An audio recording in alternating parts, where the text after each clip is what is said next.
Hello viewers, আমি MG Sarwar বলছি। আমার এমজি সরোয়ার ইউটিউব চ্যানেলে আপনাদের সকলকে স্বাগতম, শুভেচ্ছা ও অভিনন্দন।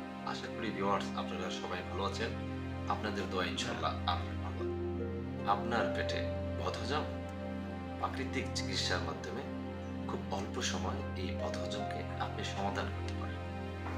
ভিউয়ার্স, আজকে আমি আলাপ আলোচনা করব আপনাদের মাঝে মানবদেহের বদহজম, পেট ফাঁপা, অরুচি এই সমস্যাগুলার প্রাকৃতিক উপায়ে সমাধানের আজকে আপনাদের সাথে আলাপ আলোচনা। আপনাদের মাঝে কারো পেটে বদহজম, অরুচি কিংবা পেট ফাঁপা হলে আপনারা বেলের শরবত খেতে পারেন, পেঁপের শরবত খেতে পারেন, পেঁপের সবজি খেতে পারেন এবং আদার রস খেতে পারেন।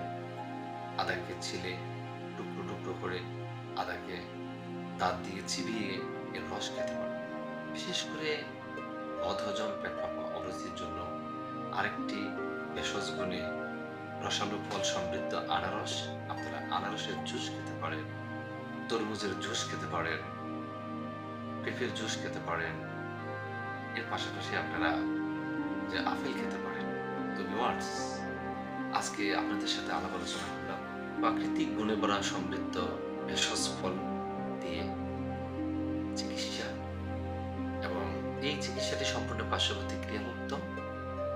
যেহেতু এটি ভেষজ, ভেষজ আজকে সারা বিশ্বব্যাপী জয় জয়কার, যার কোনো পার্শ্ব প্রতিক্রিয়া না হওয়াতে এই ভেষজ চিকিৎসাটি আজকে সবার কাছে সমাদৃত হয়েছে।